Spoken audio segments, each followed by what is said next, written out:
coming out tonight.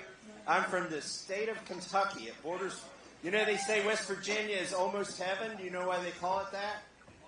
Because it borders Kentucky. Okay. But, no, it's pretty nice out here in Iowa. Thanks for not making it too cold for us. I got elected to Congress in 2012, the same year as Ron DeSantis. And, yeah, we were supposed to do a lot of that stuff, right? So, anyways, we got elected in 2012. My first vote was, against John Boehner for Speaker. And I got in a lot of trouble for that, as you can imagine. And so my mom saw the news reports, and she was really worried about me. And she said, "Are you making any friends up there in Washington?" And I said, "Mom, if you met these people, you wouldn't want to be their friends either."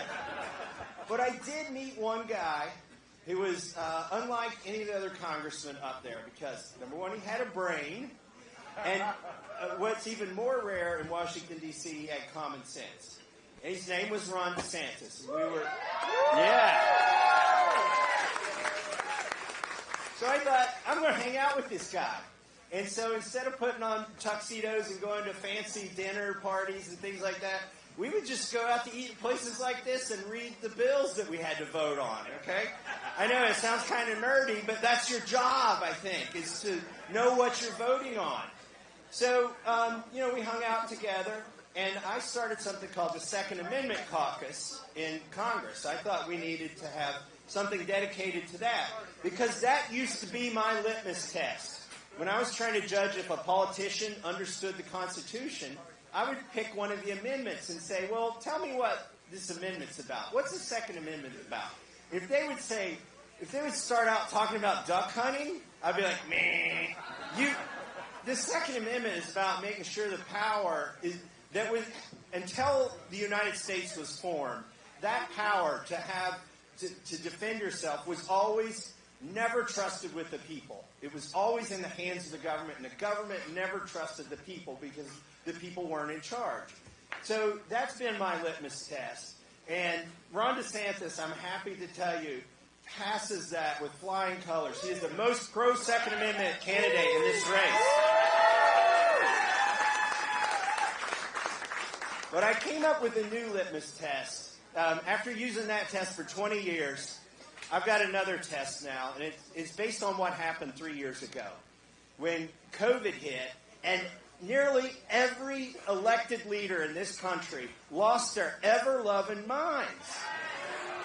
They threw the Constitution out the window. The Constitution is for difficult times, not for easy times. If it were, you wouldn't need it if it was always easy times. So what they wanted to do in Congress during COVID, they wanted to spend $2 trillion, and they told us as congressmen, don't come to Washington, D.C. We'll just pass this bill and pretend you're here, and we'll call it unanimous consent, and as long as nobody shows up, it will be unanimous. And I thought, but that is not constitutional. So I got in my car at midnight when I found out about this. It took me 8 hours to drive to Washington, D.C. I was able to sleep 1 hour in a truck stop so I could be ready the next morning when I said, in an empty chamber, "You will not pass this bill without coming to work." Well, that's not how they responded to me. Nancy Pelosi called me a dangerous nuisance. I think we need more dangerous nuisances to Nancy Pelosi. CNN called me the most hated person in Washington, D.C. That is the first time they ever got the news right. And so they had to call all these congressmen back to Washington, D.C. And what I kept saying was, if farmers are working, if nurses are working during all of this, if doctors are working, if the truck drivers are bringing your Amazon packages to your door, if the grocery bagger is bringing your groceries out to you, then you, as U.S. congressmen, if you are paid by the taxpayer, you need to come to work. So I got them all there. It took 2 days to bring all of Congress back to Washington, D.C. I knew they were making the biggest mistake ever. I wanted them to go on record because I knew this was wrong. By the way, this was the CARES Act that had $2 trillion It funded the mail-in election of 2020. Boo is right. It paid people not to work. What is that going to do? It's going to cause shortages. It's going to cause inflation. I said all these things, but it had $1,200 checks in it. I said, that is the cheese in the trap. If you did the math, that wasn't even 5% of the money that was getting spent. That was the money was going to go to BlackRock and Wall Street and these bankers and everything else. So I go to the floor of the House after they got everybody there. I'm getting ready to object, and my phone rings. And I look at it, and it's a funny number. It's all zeros. I'm like, whose phone is that? Uh-oh, that's President Trump. And he is not going to be happy with me. So I was busy, and I let it go to voicemail. And I thought, well, he'll leave a message, and we can deal with this later. Well, it rings the same number like 30 or 60 seconds later. I let that go to voicemail. It rings again. It goes to voicemail. Somebody says, that is the president. That is President Trump, and you should call him back at your first opportunity. Well, they yielded some time for debate, and I knew they couldn't do the quarterback sneak with this bill, so I walked out of the chamber and called the White House. And they knew who I was, and they put me right through. And he comes on the line, and he goes, I'm coming at you like you've never seen. Never in your life before have you seen the way in which I will come at you. I'm more popular than you in Kentucky, and you know it. He was. I had done polling. He said, and he goes, yeah, not now he's not. He says, and I'm backing your primary opponent, and you're going to lose. And I thought, well, I probably will lose. But I am not going to vote for this steaming pile of poo, and I'm putting everybody on record. So, yes. Yeah. Oh, yeah, he called me. He tweeted before I could get back to my seat. He tweeted that I was a third-rate grandstander, which I said, I'm at least second-rate. Come on. Yeah. And that I should be thrown out of the party. Well, I got 81% of the vote 6 weeks later, so I did okay. But the media hated me. My colleagues hated me. Everybody in Washington, D.C. hated me. The president hated me for this. And I didn't have a friend anywhere in Washington, D.C. or in politics. But a little bit later, I get a call from this guy. Remember who used to be my friend in Washington, D.C.? I get a call from Florida, from this guy who I don't get to talk to too much because I'm still a congressman. He's a big governor now. And so I get a call from Ron DeSantis, and he says, I see the heat that you've been taking, but I want to tell you, you're doing the right thing. And I am going to keep my economy open, and I'm going to make sure our kids go to school and they don't miss a year of learning.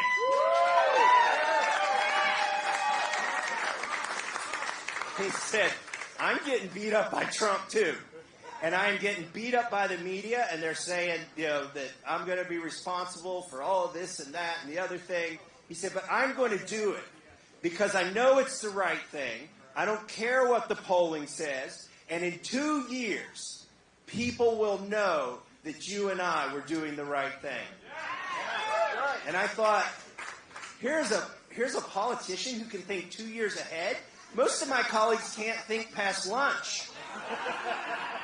And I said, if this guy, I hope my friend Ron DeSantis runs for president, because I want a chance to vote for him, and I want a chance to help him get elected. And that is why I am here tonight. He is the best candidate in this race, and I can tell you absolutely. So now I got to introduce my next friend, maybe my only other friend. Don't tell Mom. And he, they grade you on how you vote in Washington, D.C., some like Heritage and Freedom Works and those organizations. And I've got like a 92%, which isn't too bad. I mean, they're only wrong 8% of the time.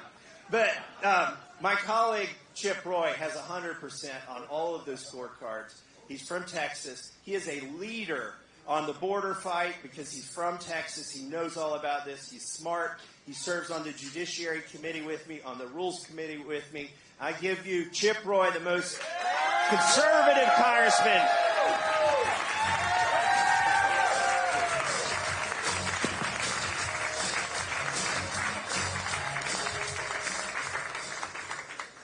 Well, good evening, Iowa. It is an honor to be here. It really, truly is. And it's an honor to be campaigning alongside my good friend, Thomas Massie.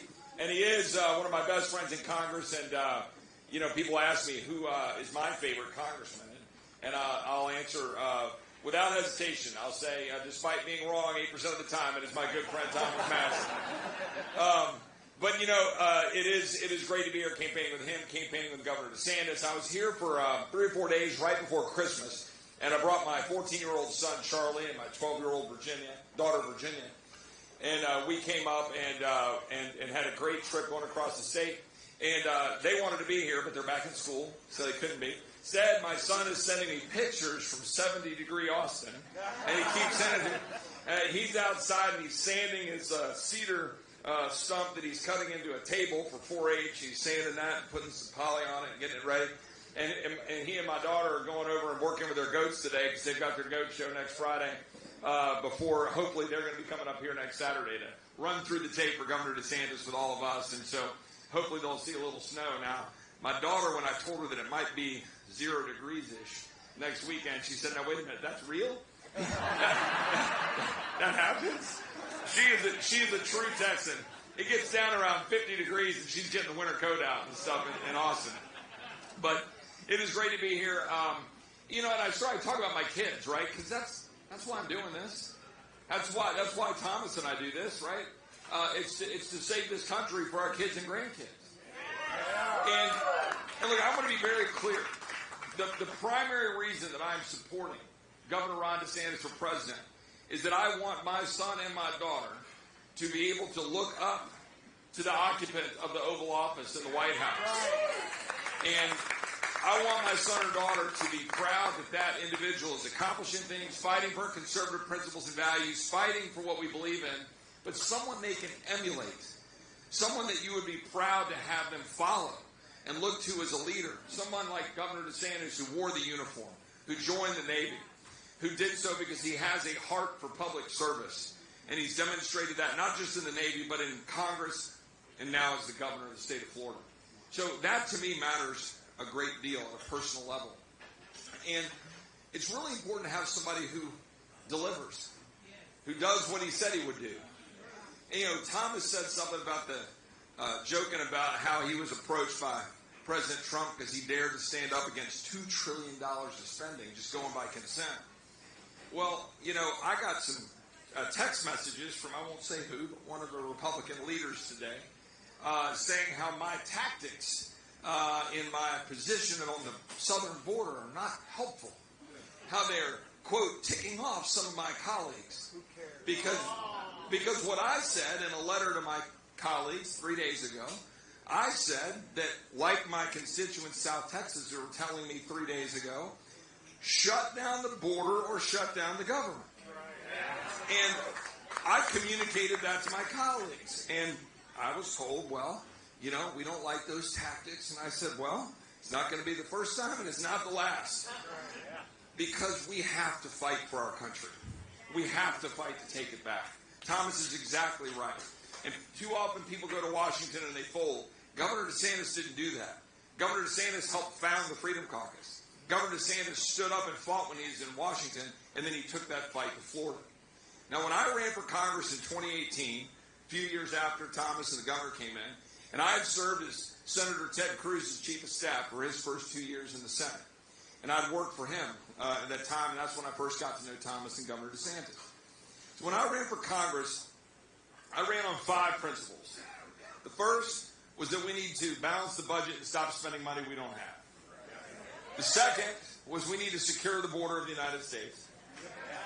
The third was that we need to restore what I called health care freedom. I was a cancer survivor, and I thought I should fight to make sure that we can go to the doctors of our choice rather than enriching big pharma and big insurance and big hospital and big government. And the fourth thing was that we needed a military with a clear mission, the tools to carry it out, the care when they get home.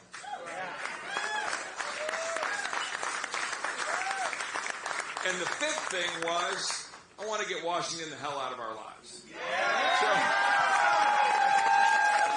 those were the 5 principles I ran on. So that's what I've tried to do when I was in Congress. Now, one of the things that attracts me to Governor Ron DeSantis is he has delivered on each of those 5 things, both serving in Congress and as the governor of the great state of Florida. Let's take them one by one for a second. Do a little compare and contrast, okay? The first one, talk about, let's stop spending money we don't have and let's balance the budget. Well, Governor DeSantis voted against every one of the bloated spending bills when he was in Congress. He fought to try to balance the budget. He co-sponsored bills to balance the budget, fighting the swamp. And in Florida, as governor, he's actually reduced the debt by 25%. Now let's compare that with all due respect to the former president. The former president left us with $8 trillion in additional debt. You know why? Because he shut down the greatest economy in the history of the world while empowering Anthony Fauci and making it to where we were spending money we didn't have, like the CARES Act. That was not good, which leads me to healthcare freedom. We don't have it.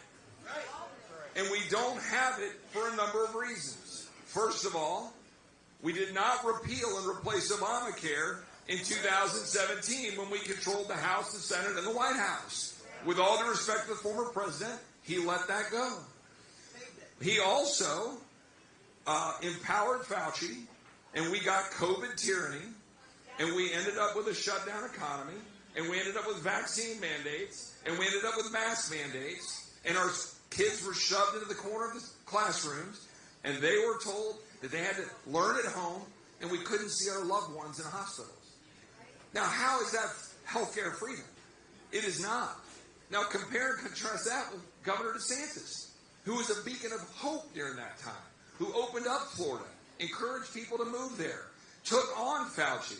He fired his own Surgeon General, replaced it with somebody who would do the right thing, challenged the vaccine mandates, challenged the mask mandates, got the legislature in Florida to pass restrictions on all those so they can never happen again. That's what he did in fighting for us.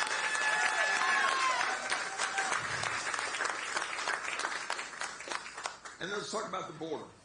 Governor DeSantis has stood right alongside Greg Abbott in Texas. He sent the National Guard over. They've passed legislation in Florida to check IDs, to get rid of illegal immigrants who are there committing crimes. He's been standing up because he knows we need to secure the border.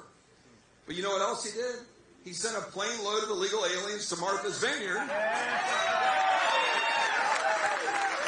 And he fundamentally altered the landscape. And by the way, remember when he did that? He did that in what? September of last year, a year and a half ago. Republicans were in the tank. We weren't going to take the House back. But he did that, and our polls shot up, and he helped save the election for House Republicans last fall. That's what leadership does. Now let's compare and contrast that yet again. The former president, and again, I supported the president in 2016 and 2020. I mean, after I supported Senator Cruz, for the record here. But then I supported the former president. I supported him in 2020. And I've got great friends that worked in the Trump administration. I'll be very clear. His director of Office Management Budget, Russ Vought, is one of my dear friends. Mark Morgan, who was the head of Border Patrol, very dear friend. Tom Homan, who was the head of ICE, very dear friend. We all worked together to try to secure the border. But here's what happened. There was a fundamental failure in leadership from the former president. Because while we were sticking our fingers in the dike, using Remain in Mexico, we had to do that in 2019 because in the summer of 2018, the former president teamed up with Paul Ryan to pursue amnesty first instead of border security first. When Governor DeSantis was on the Hill in the Freedom Caucus fighting for the Security First bill that would have saved us right now from dealing with what we're dealing with in Texas. The district I represent, the southwest corner, is 100 miles from the border. 6 kids who live in my county, in the school district in which my family lives, died from fentanyl poisoning last year. We deal with it every day. I get ranchers sending me pictures every day. I've got 80-year-old crusty Texans who break down in tears because they're losing their homes and their livelihoods. Their children and grandchildren are in danger. Our economy's getting overrun. Texas has spent $12.5 billion out of our own budget to deal with the border. I was talking to Governor Stitt, who's been campaigning for Governor DeSantis, he's from Oklahoma. That's as big as their whole budget. We in Texas have spent that.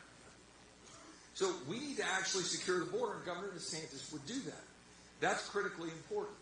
And the last thing is getting Washington the hell out of our lives. Well, we sure as heck haven't been doing that, and we didn't do it under former President Trump, and we're not doing it under Joe Biden. And one last point here before I introduce the next guest, and that is there's another candidate running from South Carolina.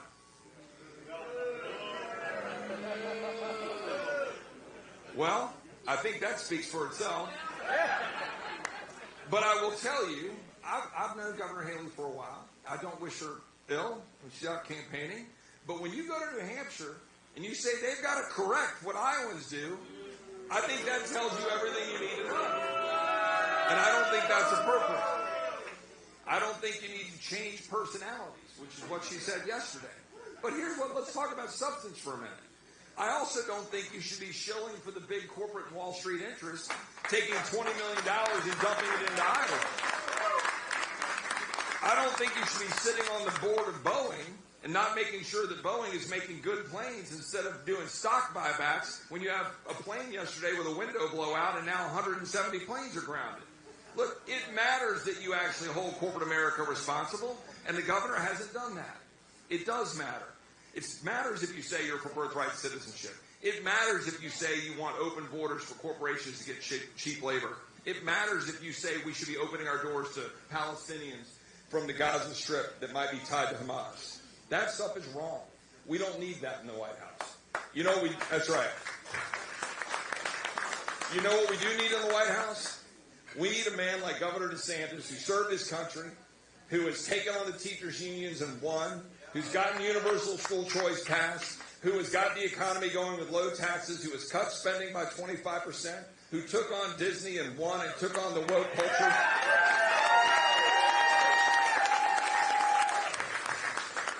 We need a man who's a proven winner who won by 1.5 million votes in Florida after they said you couldn't do it. They said if you send a plane load of immigrants up to Martha's Vineyard, you'll lose the Hispanic vote. Well, guess what? He won 62% of the Hispanic vote in Florida because that's what leadership is.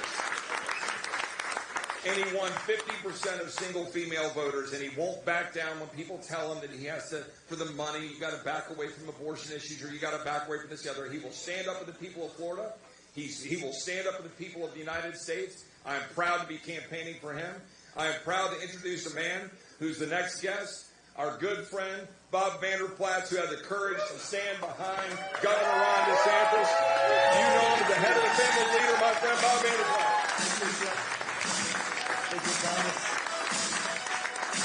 Well, good evening. I'm not a congressman. Yeah! So I'm going to be brief. Okay? No. Aren't you thrilled, though, that Chip Roy and Thomas Massey come all the way down there campaign for Governor DeSantis? Let me begin where I am. The polls and the media do not pick the caucus winner. Iowans pick the caucus winner. And that's why we're here tonight, to put Ron DeSantis over the finish line and get him launched to be the next president of the United States. You know, Chip and Thomas Ray talked about this a little bit. When he caught my eye was on election night of 2022. Remember that was supposed to be the red wave, the red tsunami all across the country? And only 2 states experienced it. Florida and Iowa. Florida and Iowa. And the reason is because we have 2 remarkable governors. And so when I watched Governor DeSantis take a toss-up state like Florida and win in a landslide, win in demographics that we never win in, and he did it by standing up for the sanctity of human life. He did it by standing up for religious liberty. He did it by standing up for the Second Amendment, by taking on the woke agenda in corporations and the woke agenda in our schools. He stood up by being a bold and conservative leader, and Floridians rewarded him with a landslide victory in 2022.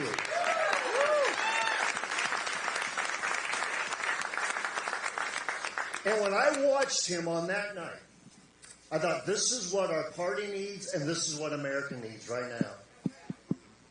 A full disclosure, I've been a friend of President Trump for over a dozen years. And I'm telling you, my support of Ron DeSantis is not against President Trump. My support of Ron DeSantis is so that we win in 2024. It's for the future of this country. That's why we do this. But I also take a look at the candidate and I think, what do their peers say about him? You just heard from Thomas and Chip about what they say about him from being from Washington, D.C. and Congress. But Governor Kim Reynolds was telling me early and often about this guy in Florida. And she was taking a lot of his ideas and implementing them in Iowa. And he was taking her ideas and implementing them in Florida. And I knew that Kim Reynolds, the type of governor she is not risk adverse. But when she thought, you know what, the future of this country's on the line, and she threw all caution to the wind, and she went in and backed Governor Ron DeSantis. Well, an historic endorsement. And guys, then I really do. I take a look at the family. Casey DeSantis is going to be a great first lady for this country. But Darla and I attended a CNN town hall, and we sat next to Casey DeSantis. And I asked her how her day went, and she said, I was out door knocking in Iowa. And she's been door knocking all over the place. She called me on the way to the event here. And she said, Bob, I have a list of 1,600 precinct chairs. I'm calling every one of them to thank them for what they're doing so we can have a victory a week from Monday night. And I'm telling you, Casey DeSantis, it's not about her being first lady that she's doing that. She believes in this guy. She believes she's going to be a great president. She believes this is what this country needs. But then finally, at our Thanksgiving family forum, I asked Governor DeSantis, I said, hey, why not just wait your turn? Why not just let the former president carry the ball, carry the baton? Just wait your turn and run in 4 years. And he said, tell you what, Bob, this country cannot wait 4 years. He said, we need to win. If this is truly the most important election of our lifetime, which I believe it is, which you believe it is, then we have to win in 2024. And we need to have a leader who can lead on day one, who can assemble a team with him, who can execute a compelling conservative vision, and who can lead for 2 terms. And that guy is Ron DeSantis. So please do me a huge Iowa and who's on first welcome for the next president of the United States, Governor Ron DeSantis.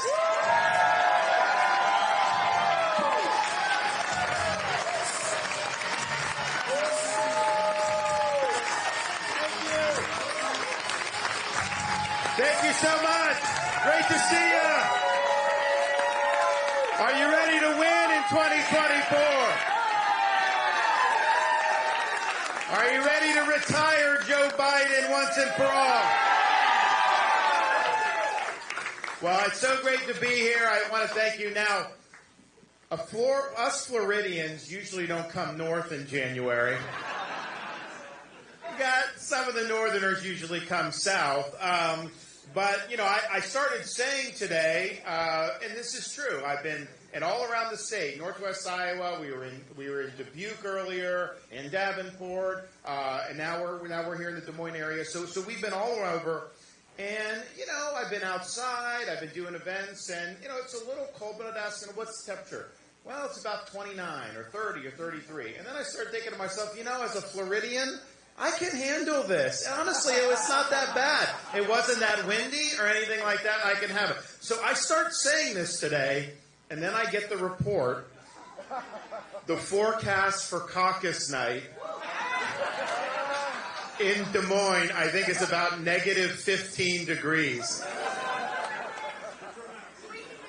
You all still going to turn out, though, right? It doesn't matter. Okay.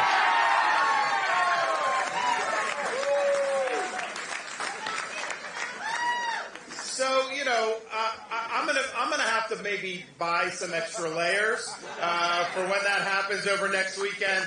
But it's really good. But I'm excited. Now, I want to thank these guys for their support. Bob Vanderplaat's has done so much in this state for all host of issues, and his support is really meaningful to a whole host of people here. These two congressmen, they're not your congressmen, but they are fighting for you, because most people up there aren't doing what they said they're going to do. These guys are fighting, and they're standing up, and it's important. Now, Thomas Massey has on his jacket, he's an MIT guy, he's smart. He devised this device to wear on his jacket when he's in Congress. It's the national debt clock with the national debt going up. So it shows it going up, and he has it programmed with GPS. I don't know how he did it, but he did it. So he's got that, and he gave me one. We were in, I think we were in New Hampshire a couple weeks ago. He gave me one, and I was like, that's nice. But I was like, listen, you're a smart guy. Can you design a debt clock different than the national debt clock? Design a debt clock for the state of Florida, because if you do that, that debt clock doesn't count up. The clock counts down.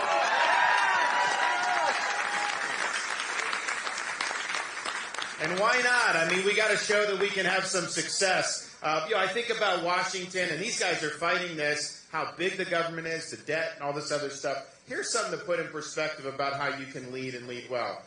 Florida, our closest state in population to us is New York, but we have millions of more people now than New York State. And yet, our budget is half the size of New York State's budget. The number of state government employees per capita in Florida is the lowest in the entire United States. And yet, when people move from New York to Florida, what do they tell me? They say, oh my gosh, your roads are better, your infrastructure is nicer, your services are more efficient, and your schools are better. So, there you go. Well, that's another good move.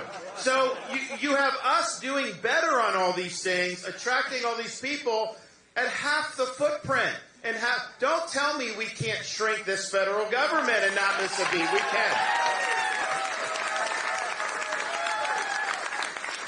Now, you moved. When did you move to Iowa from New York? Okay, that's a good move for you? Okay, good, yeah.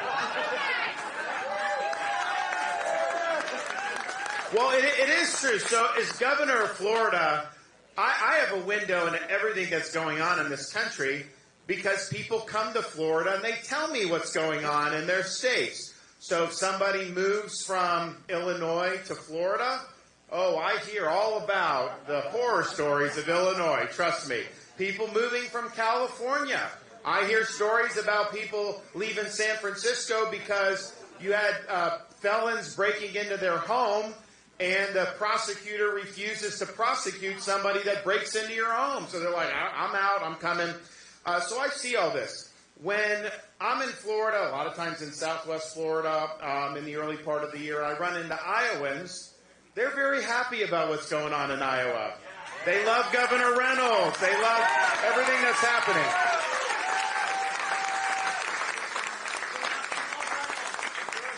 But what it shows you is it does show you that that these conservative principles matter, that freedom works. If you look at leftist ideology, everywhere it's being imposed, it is failing.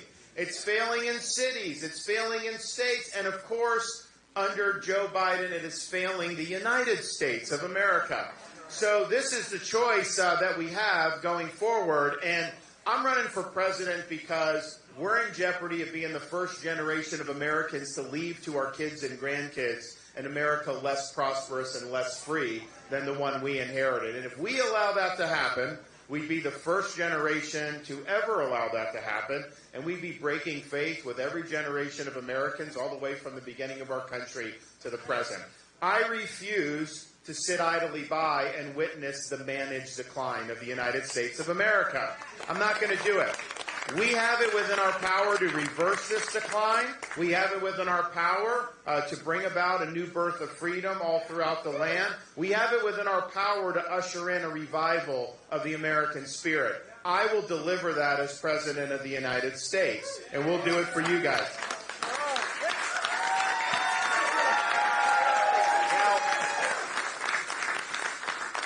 Now, you all have a great opportunity to make your voice heard on January 15th. You know, the media, they want to act like you don't even matter, that you shouldn't even vote. Like, why even do? Just take a poll and then go from there.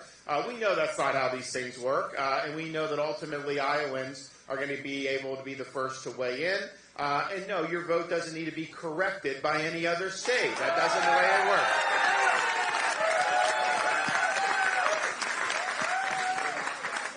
So the way I see the landscape here facing the choice people Iowa have to make is just simply this. Donald Trump is running for his issues. Nikki Haley's running for her donors' issues. I'm running for your issues and your family's issues and this country's future.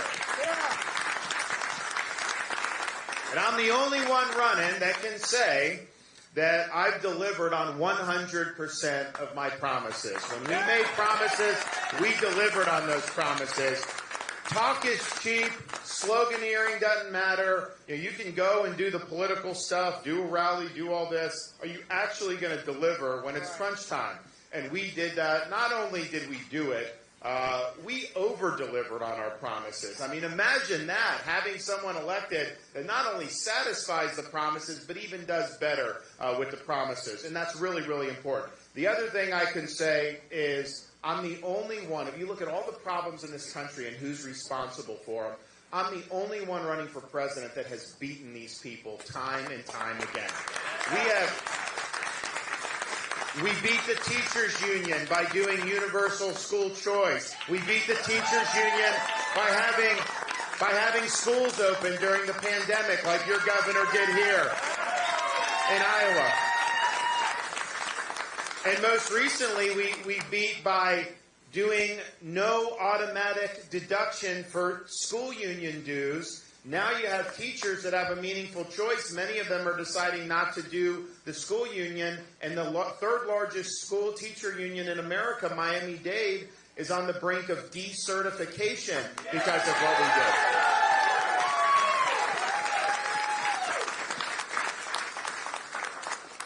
did. We beat Dr. Fauci on COVID.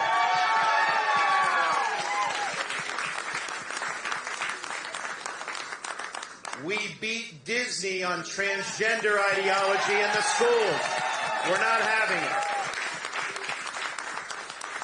it. We beat George Soros on crime by removing these radical prosecutors who put our people at risk. We beat the Democrats on election integrity. We have no ballot harvesting, universal voter ID, no Zuckerbucks, and we actually count all the votes on election night and report the results. Imagine that.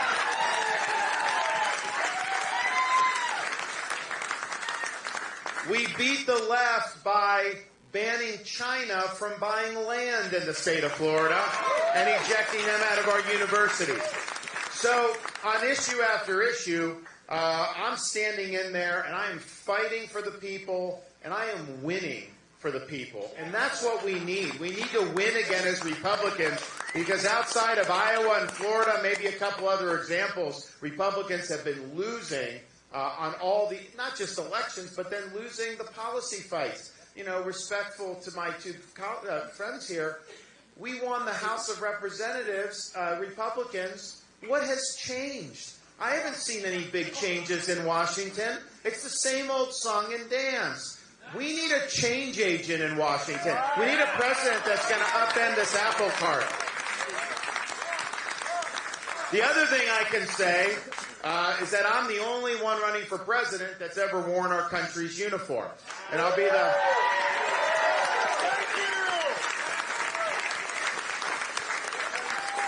And I'll be the first president elected since 1988 who has served our country overseas in a foreign conflict. And part of it, I think, is good because, one, as a veteran, I'm going to put veterans' issues on the front burner in this country. We've got a lot to do to help the vets. We're going to do that. Two, we need to clean house inside the military. We should not have woke ideology in our military. We need to get it out. Restore to mission first.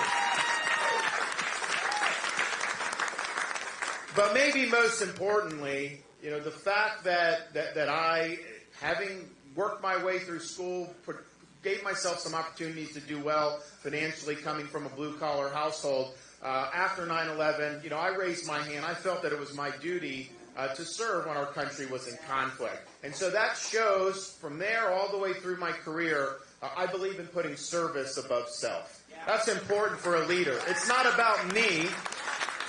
I'm a servant of the people. I'm not a ruler over the people. God is the ruler. I'm the servant.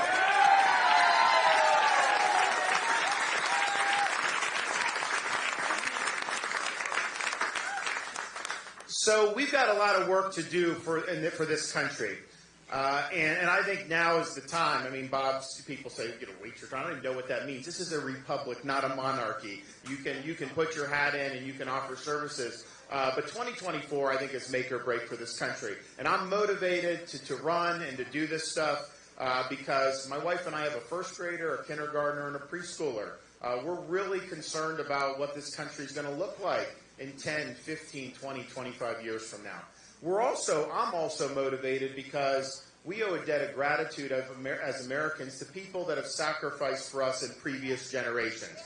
I'm mindful about the fragility of freedom. Our founding fathers understood this. When they went to Philadelphia to create the Constitution in 1787, they studied the history of every republic and the history of mankind because they wanted to take lessons from those experiences. There was only one thing that united all of those experiences. There was one thing that every republic in history had in common, and it was this. Every one of them had failed. And so they understood it fell to the United States of America to determine once and for all, can people really govern themselves? Can you have a society based on the idea that our rights come from God, not from the government?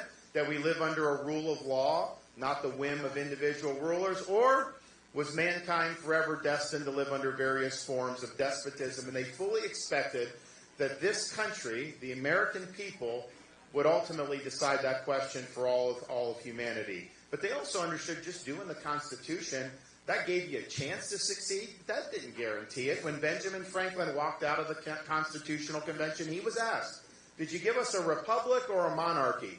And he said, a republic if you can keep it.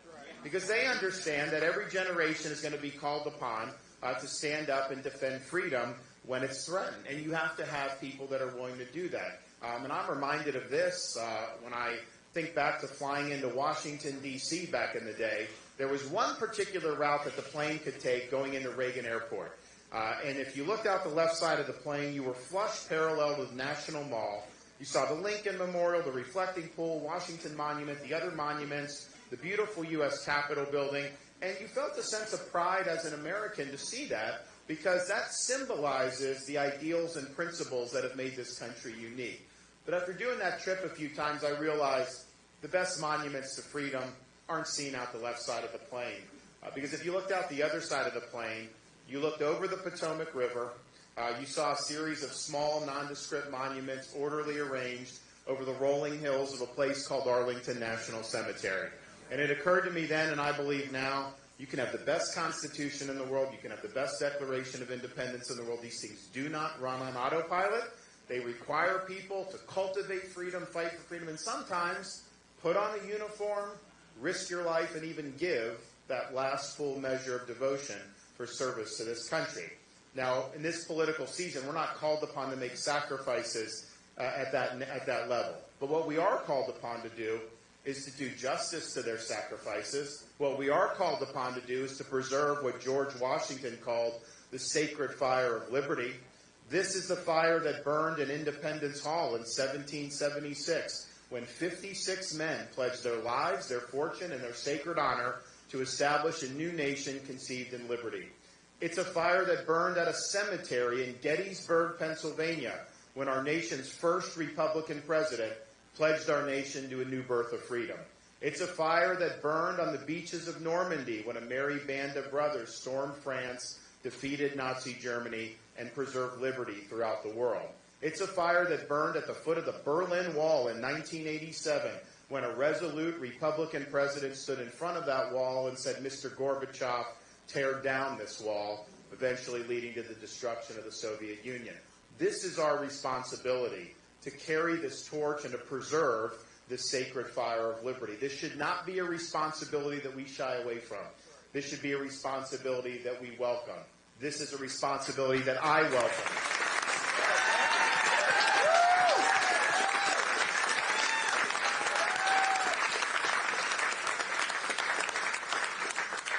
So you in Iowa get to do the opening salvo in this whole process about saving our country.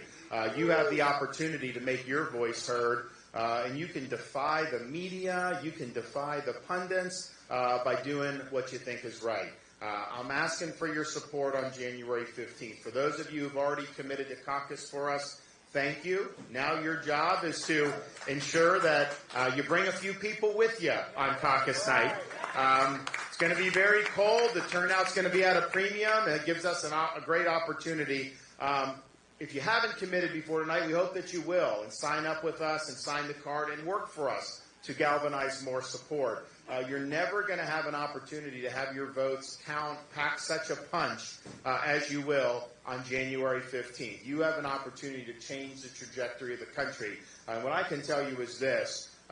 With me as the nominee in 24, we are going to do it all across the country, just like we did in Florida, not just winning the presidency, but the Congress and the legislative chambers, everything up and down the ballot. You're going to see a great Republican year. We've shown how it's done in Florida, just like Governor Reynolds has shown how it's done in Iowa.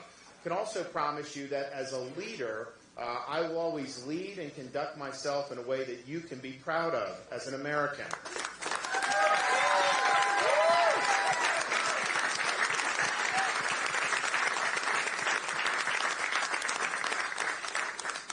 And finally, as president, I can promise you this. I will get the job done, and I will not let you down. Thank you all. God bless. Let's do some questions. All right. Anybody have any questions?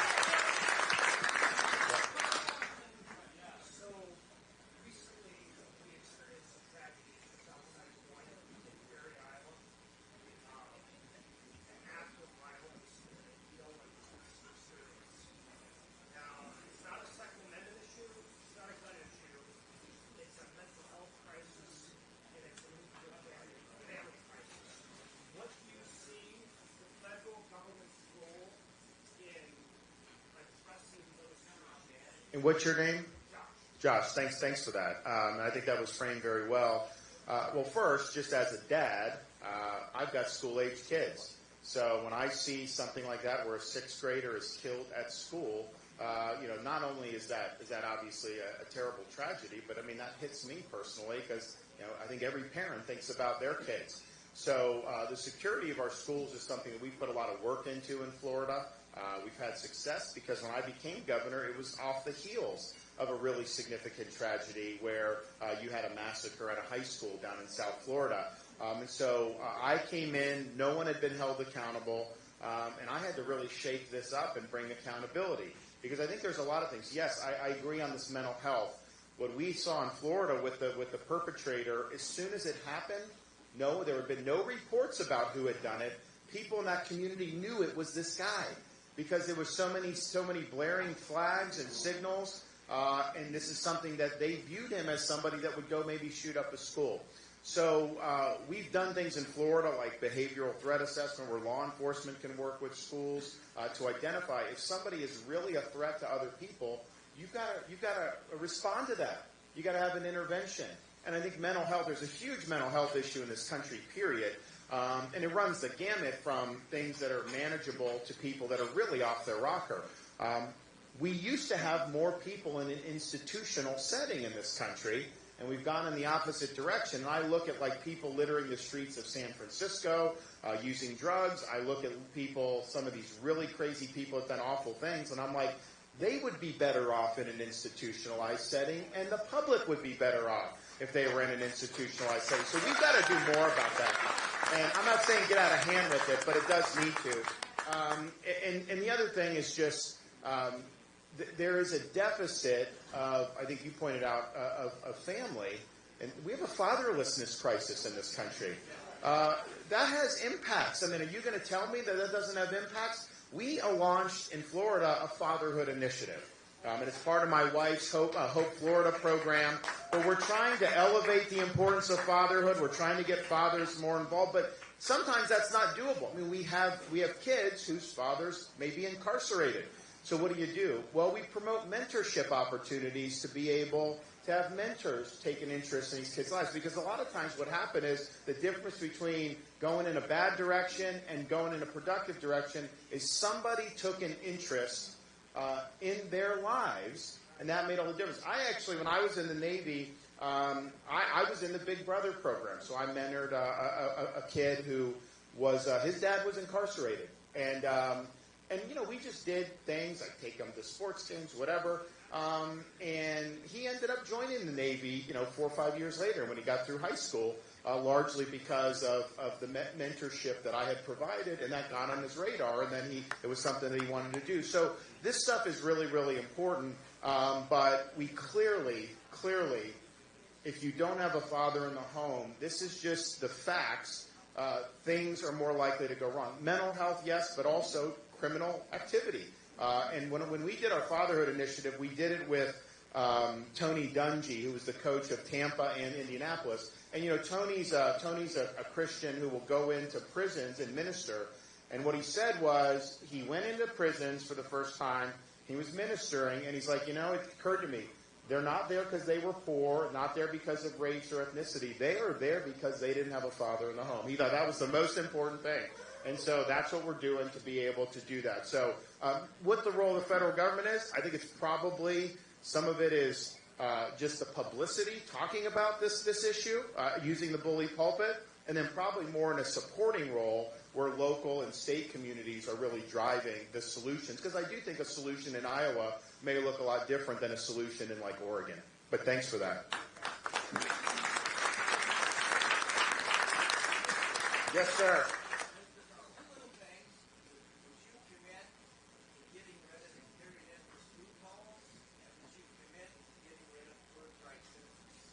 Yeah. So the former, I had been in favor of that when it came up in Congress of doing what you said, and then on the latter, this I think is an important issue with the birthright citizenship. So obviously, an American family that has a child, you're a citizen at birth. I think we all agree that's what it should be. The 14th Amendment was ratified after the Civil War, largely to overturn the Dred Scott decision, which was a horrendous decision by the U.S. Supreme Court, maybe the worst decision they've ever made, where they basically tried to say that an African American wasn't a citizen, and so that meant to correct that. That has now been interpreted to mean someone can illegally enter the country, come right across the border, have a baby, and all of a sudden that baby is an American citizen with no lawful connection to the country. I don't think that is the intention of the 14th Amendment. I don't think that's the proper interpretation. So we are going to challenge that through an executive order. Now, why I think so I think I'm right on that. For example, Nikki Haley is on the other side. She wants to continue to have that so that people have an incentive to come illegally and do this. We have birth tourism in this country that's ridiculous. That is not what that was intended to do. Now, Donald Trump is interesting because he's taken the position I just took. In 2016 he did, and he said he would sign an executive order doing exactly what I said. He had 4 years in office. All he had to do was sit down at that Oval Office, have that executive order placed on that desk, grab a pen, and write as John Hancock on that executive order. That's all he had to do. He had 4 years. Did he do it? No. All right, so look, I believe in following through on your commitments and your promises. So he didn't do that. So to me, that's bad. And that, not following through on that, not building the wall, elevating Fauci, adding $7.8 trillion. There's a lot of reason why he should not be the nominee going forward. But what bugs me more about it is he's now running in 2024, promising you that if he could get elected again, which I don't think he can in this country, but if he could, that he would do an executive order on birthright citizenship. Well, fool me once, shame on you. Fool me twice, shame on me. So we got to take care of this. Yes.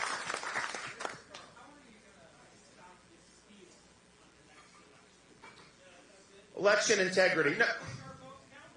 So here's the thing. I can tell you in Florida the vote counts because we've worked hard on it. I think in Iowa too. I do. So look, when California, not that California is a competitive state, but you literally will have an election in California. The results the next morning will have one candidate in one place, the next and the next, and then they'll count for 3 more weeks, and it flips. And it almost always flips in favor of whoever the machine Democrat is, even in a Democrat primary. And you look at that and you're just like, all right, how do you have confidence in that? It's nonsense. But here's the thing. Florida, we do it right. We've banned ballot harvesting in Florida. We've banned Zuckerbucks. Universal voter ID. No mass mailing of ballots. We have an election crimes unit in state government that prosecutes violation of the law. We know every voter that comes is tracked in real time. We know the turnout at 7 o'clock. It's done. You know how many votes have been cast, and all you got to do is count them. So we've shown how to do it, and we can do it right, and you should have 100% confidence in Florida about how we run the election. Now, not every state runs it that way. So what do? Are you going to complain about it? Are you going to say hope is... No. I'm going to fight fire with fire. If Nevada has mail ballots and ballot harvesting, we are going to ballot harvest votes for us. If they have something different in another state, we are going to do that. I am not going to fight with one hand tied behind my back. We are not... The reality is this. We are not going to be able to do the 2024 election with every state having an election set up that meets our approval in terms of what we want. That's just the reality. So you got to navigate that, and you got to leverage it. But I would say this. When you have close elections, all this stuff matters a lot. When you win by a record margin like we did in Florida, you go home early because you win when the buzzer, as soon as the buzzer. So we're going to win strong as well. So we're going to do that, but we're also going to win decisively because I think it's really, really important we do. Look, this is another, I think, caution with respect to Donald Trump. He doesn't have any plan to deal with this. He'll go out there and he says, I got all the votes. He says he has all the votes he needs or this or that. He does not have a plan to deal with this. And I think the worst thing for us is to just repeat the 2020 election and have kind of the same thing happen again. So we don't want to do that. So I've shown how it's done in Florida. We're going to fight tooth and nail in all the swing states, and we're going to have organizations geared to whatever laws are in those states, and I am not fighting with one hand tied behind my back.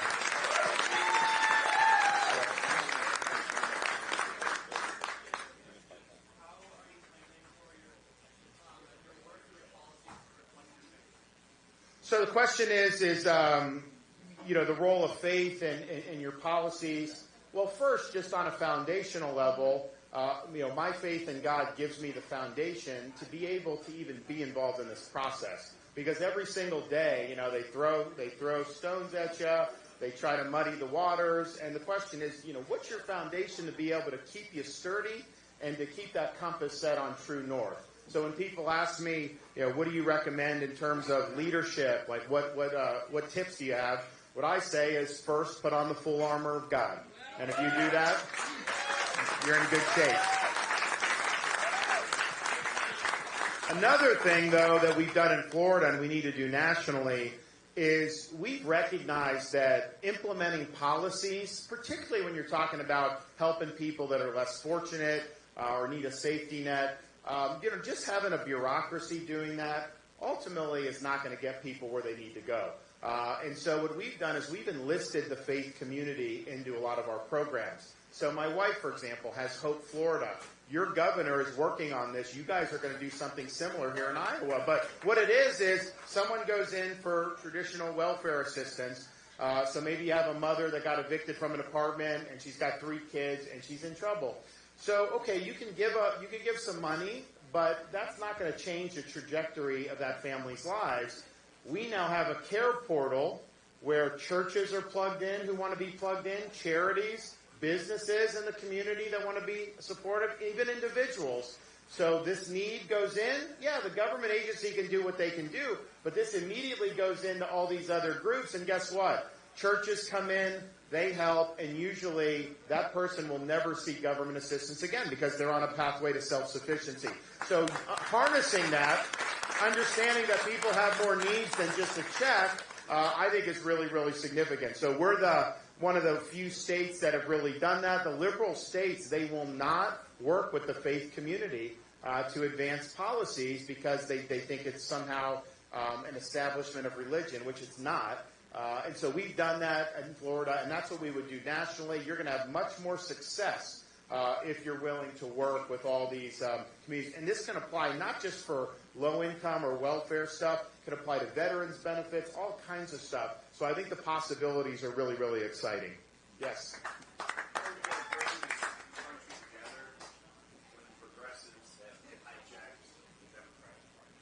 It's a good question. How do we come together as Americans when you have this progressive militant element that's really taken over the Democratic Party? Because, if you think about it, like I think about when I was growing up in Florida, I didn't know who a Republican or a Democrat was. Like, it's like I'm growing up. I mean, everyone was patriotic. They were God-fearing, hardworking, and that didn't matter what your affiliation was.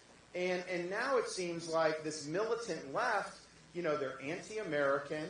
They're leading protests in favor of Hamas. I mean, are you kidding me? We see that. And so I think it's they're anti-family, all kinds of things that are really, really bad. How do you do it? I think you do it like we did in Florida.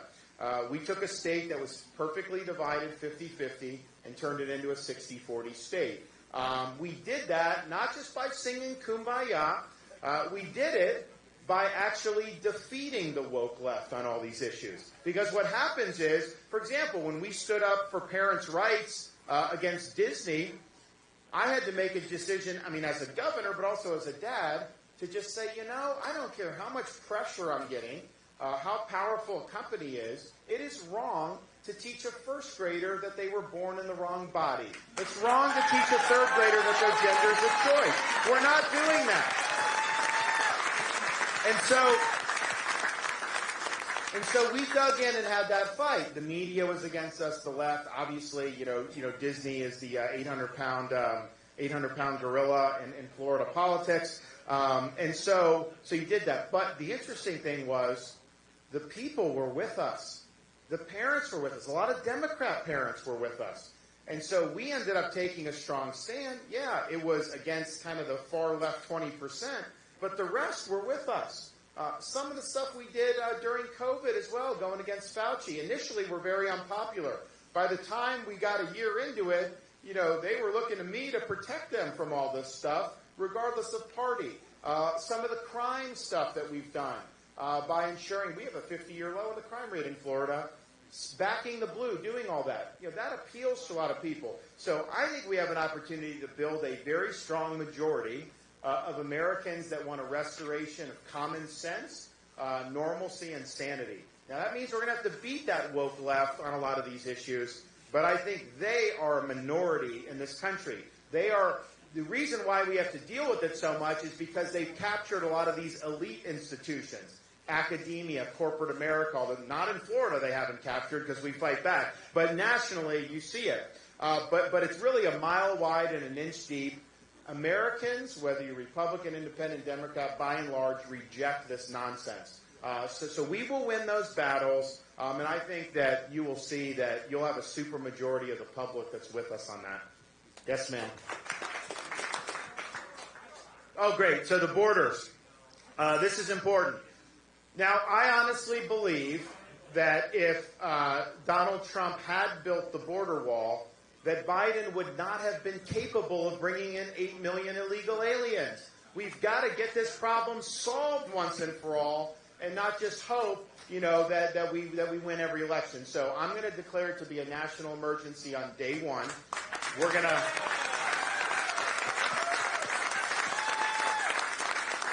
to mobilize all available resources, including the U.S. military, to be on the border, stop the invasion. We're not going to let people come in. And we also are going to deport people who are here illegally. You have to do that because otherwise there's no disincentive to come.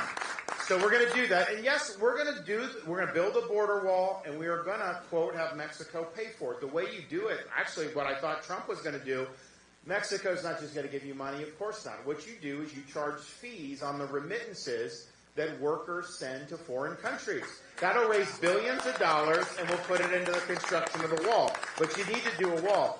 But probably the most important thing that we're going to do is we are going to hold the Mexican drug cartels accountable for the carnage that they're causing in this country with fentanyl. Now,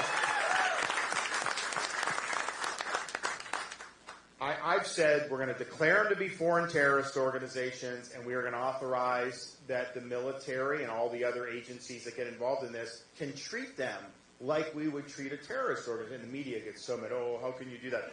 First of all, they are invading and killing, poisoning tens of thousands of people a year. Just in the last 4 or 5 years, you're talking about hundreds of thousands of deaths. That is way more than we've ever had killed by traditional terrorist groups. And yet when the Al-Qaeda attacked us on 9/11, there was no doubt that we were going to go and get retribution for that. And we had every right to do it. So how are we just going to sit there and let this carnage happen? And I've met people, I've met angel parents in Iowa, New Hampshire, obviously in Florida. These are parents who've lost kids to fentanyl. And what you find more often than not is it's a student in college or someone in their 20s. They purchase some pill thinking it's something else. It happens to be laced with fentanyl, and that is enough to poison and kill people. If it's got even a decent amount of fentanyl, it can do that. In fact, in Florida, we had a situation where you had an Airbnb rental by a family with an 18-month-old baby. The baby was crawling on the carpet, and there happened to be some residue from fentanyl on there, and that residue was enough to kill an 18-month-old. Now, the people in D.C., Biden, his minions, not these guys, but some of their colleagues in the Congress, they just shrug their shoulders. They don't give a rip about this. They don't care about the deaths. Well, I care about what's happening to our communities. And I'm not just going to sit there and let it happen. A president not only has a right, you have a responsibility to fight back when people are poisoning your citizens. And that we will do. And we will end this problem.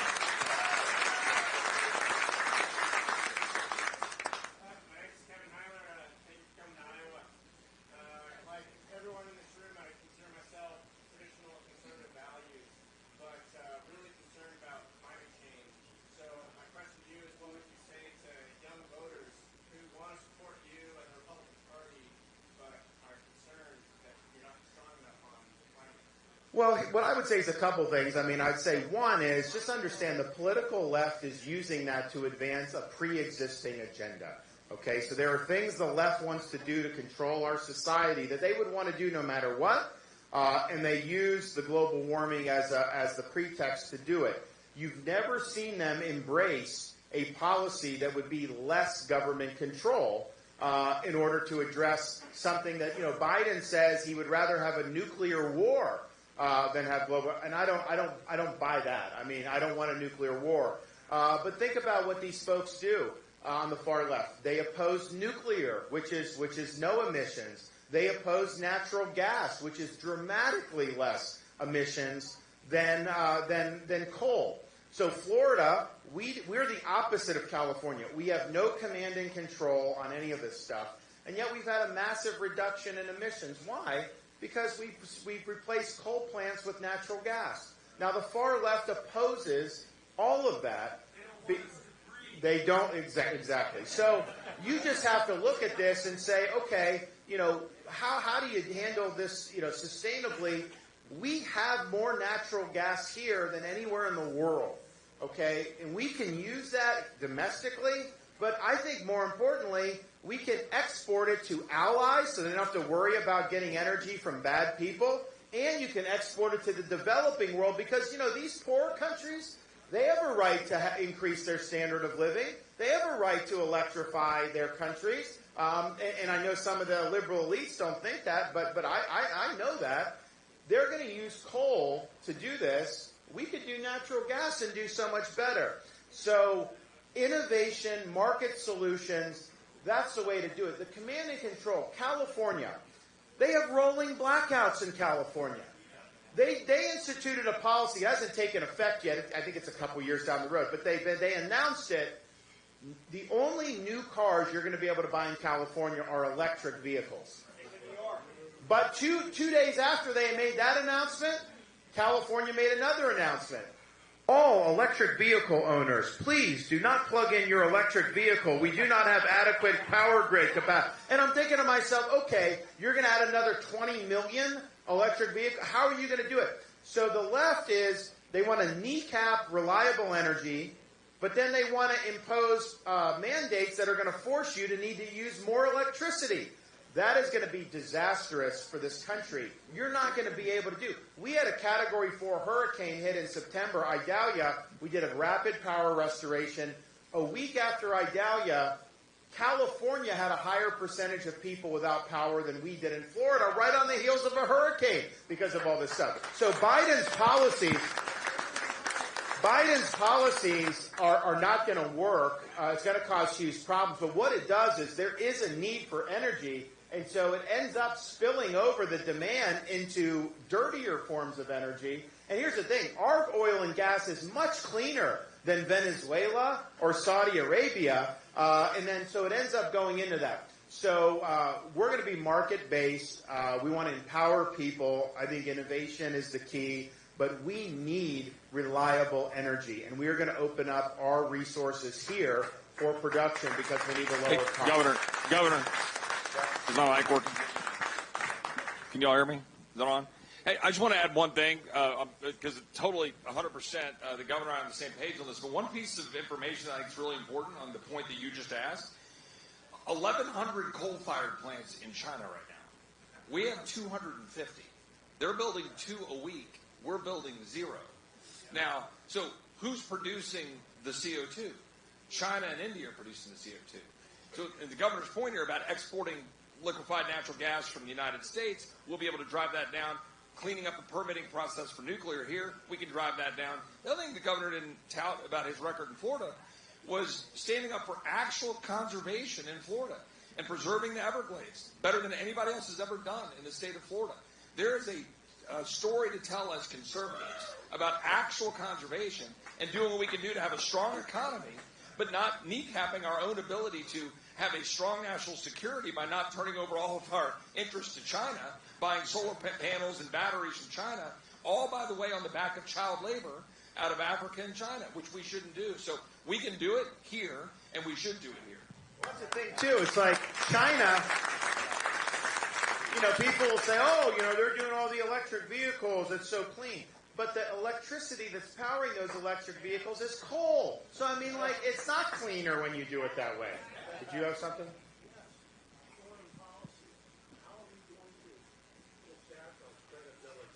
What's your name? Bill, thank you. And thank you for your service.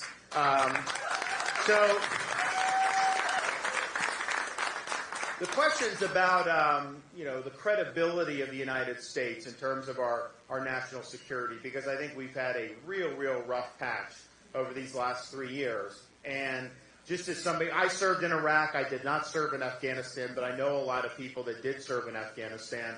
And the fiasco that Biden engineered there with that disastrous withdrawal, where we lost 13 service members, left behind billions of dollars worth of military equipment, was a humiliation for this country. It left a bitter taste in the mouth of a lot of veterans, but I think it sent a signal to a lot of bad actors in the world that the United States under Biden is just going to be a pushover. So I think we need to do 2 things. One, you need a president that everybody knows says what he means and means what he says. And just be very clear, be very honest about this is the way it's going to be. And our allies, you'll never have a better, when I'm president, our allies will never have a better friend than the United States of America. But our enemies will never have a fiercer enemy than the United States of America if they choose to mess with us. So let's just set it. And I believe it's the strength that produces peace. I think the weakness invites conflict, and so a strong America will deter conflict. But I also think, you have to back up that have credibility, you got to back up those statements with hard power. So we need to have expansion of hard power in the Pacific to deter China. We need to fix the military, the culture of the military, which I mentioned, so we can increase recruiting and doing all those things. Now, that's very doable with leadership, but we do need to do it. And the final thing I'll just say, just as being the only veteran who's running, when I was in Iraq, there were a lot of people that had been on multiple deployments since 9/11. And we don't have a draft. We didn't have a draft then. Placed a huge burden on a very small number of people. They'd go over and over again. These conflicts didn't really have a clear resolution after we entered them. When I'm looking at situations, I hope to never have to put troops in harm's way. But if you do, or if you engage in any type of military action, it needs to be to pursue a vital national security interest of this country.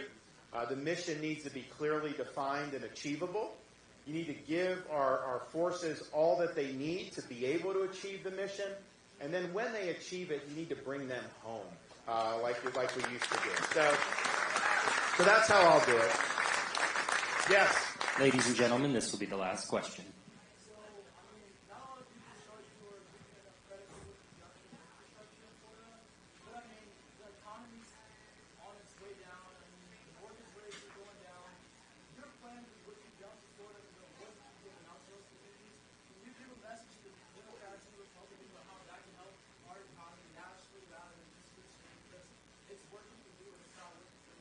And what's your name? Okay, and I didn't. So, what specifically about Florida infrastructure were you talking about?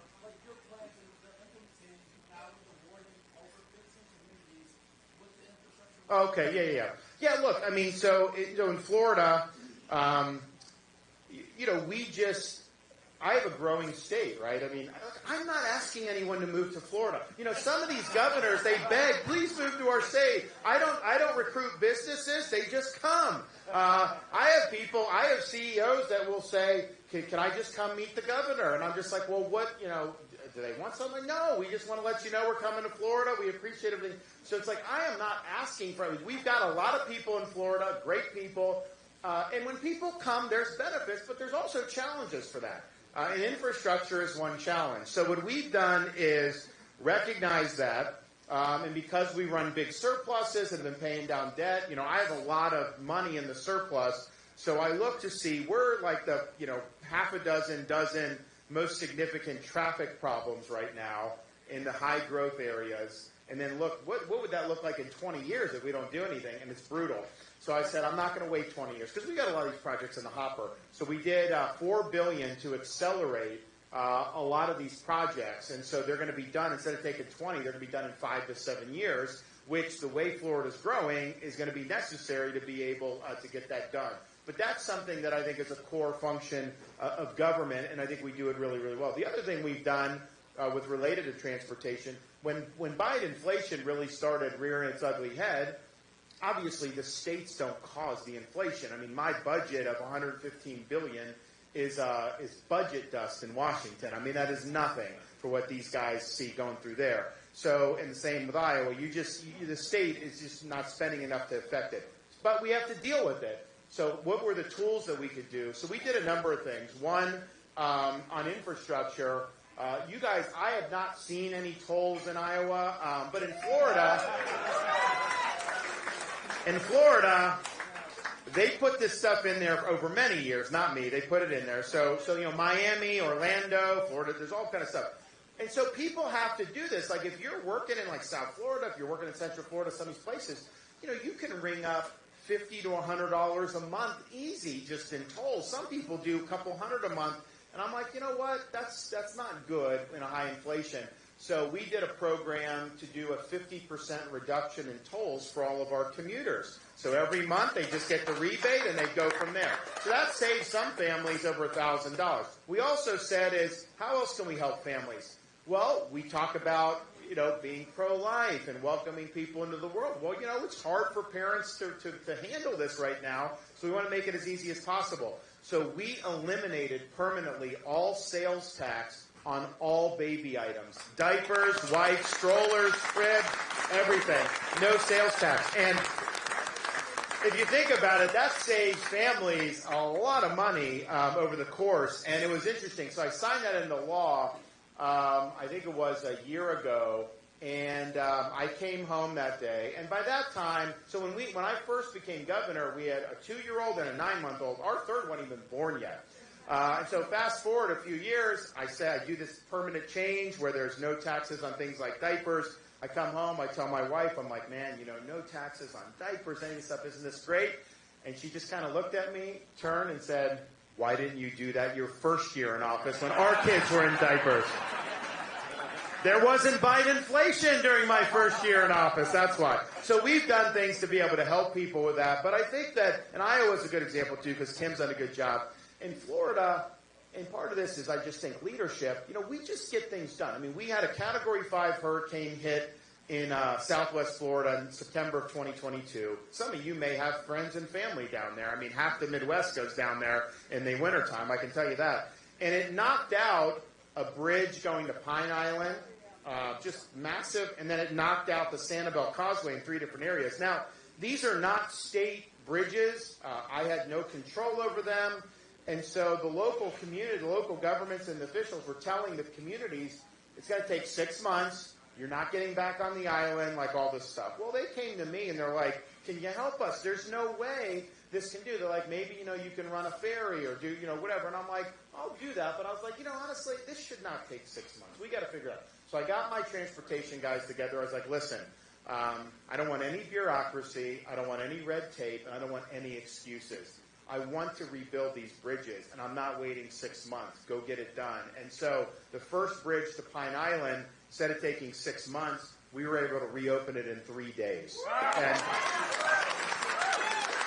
And then Sanibel, we took that over, and then 2 weeks later, fixed 3 breaks in the causeway and reopened it to Sanibel. And part of that is leadership, just because a lot of these politicians, they're lily-livered. They don't want to ever do anything where they have to take a risk because they don't want to get blamed. So the minute you take those projects under your wing, even though it's not a state issue, they will blame you if things don't go right. And so a lot of people just wouldn't want to get involved in it. That's just not how I roll. I don't care. I mean, if something doesn't work out, you do a course correction. You got to figure it out. But you don't just sit on the sidelines when people need your help. So we came, we did it, and those islands probably would have died if they had to wait 6 months. So we got it done, and we made it happen. But that you can expect nothing less from me as president. We're going to make sure to get things done. I'm not just going to sit there and say that we can't do things. I don't like hearing that. You got to find a way to be able to do things. I mean, we have a country that we need to save here.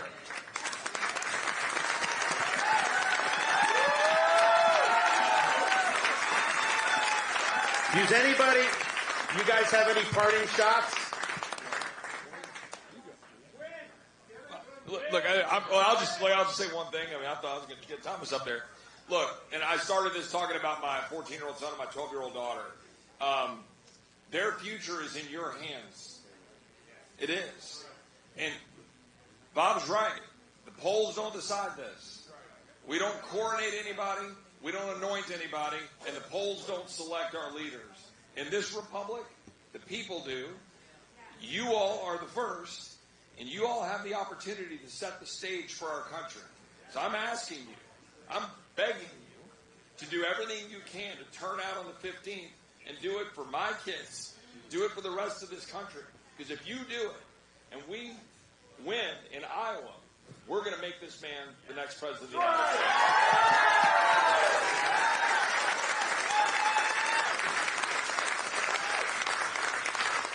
States. There is no more depressing place than Washington, D.C. if you are trying to fix what's wrong with this country. But this guy gives Chip and I hope. I mean, we have been up there battling against long odds. We're facing a fourth branch of government that exists, a bureaucracy that's writing the laws that we should be voting on. We should be passing these laws, not the bureaucracy. This is the only candidate who understands there is no fourth branch. They all work for the executive branch. Everybody who has kept you, the farmers, under their thumb, the healthcare workers, under their thumb, all of this stuff, it's not even passed by us. When I got in an airplane during COVID and they said, federal law requires that you wear a mask. I'm like, wait, I vote on all the laws and I read all the laws, and there is no federal law that requires you to wear a mask. I got up and told the stewardess, that was actually the last time I flew on a plane during COVID. I just started driving. But listen, he couldn't drive from Texas. But my point is this. He gives us hope. I want to get back to a country where you only have 3 branches of government and where the laws are passed by the people you elect. And I hate to compare Congress to children because that's an insult to children. But this guy has judiciously used the veto pen in Florida to great effect. Because when they put a pile of steaming poo on his desk, he won't sign it. Okay, we needed a president, frankly, under Trump, which he wouldn't do it. When we sent him an omnibus bill. Look, he says he could have today, or he said he could have negotiated the Civil War. Okay, he couldn't even negotiate a wall with Paul Ryan and Mitch McConnell in charge. And listen. When he signed that omnibus bill, and he said, I'll never sign another one that doesn't have the wall funding in it. But it's like when you tell kids your bedtime is 8, and you let them stay up till midnight every night for 3 weeks, they're never going to bed at 8. When he said, I'll never sign another one of these, but I'm signing this one, he ended up signing 12 more. He misled very tragically. This guy, I know he's got what it takes to lead. We need a leader. We have been leaderless in Washington, D.C., regardless of who the speaker has been, regardless of who the president has been. This man is a true leader. Please give him all of your support.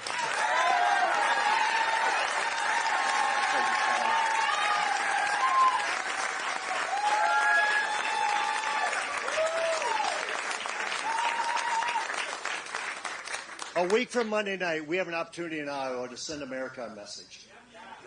And I believe we will have done our job when we give America a choice. And let America decide at that point. But the coach in me says this right now. We need to stick to 4 things right now to get to January 15. Number 1, you need to respect your opponent. Do not trash talk your way to success. Talk about the attributes of this guy, not about the negatives about the opponent. Get this guy over the finish line. Respect your opponent. 2 is stick with the fundamentals. Go to your Christmas card list. Go to your Facebook list. Go to your church group, whatever it is. But get them to flood that caucus on January 15th. That is the fundamentals. And then focus on the game plan. We have a vision for this country in this guy. He's proven it in Florida. He can take it to the United States. And he can win the presidency. And number 4, and this one's the big one, guys. Forget about the media. Forget about the polls. When you leave here tonight, you hit those doors tonight, you need to believe with every stitch of your God-given body that we can win on January 15th. And we'll bring this guy to win. Thank you. Let's get it done.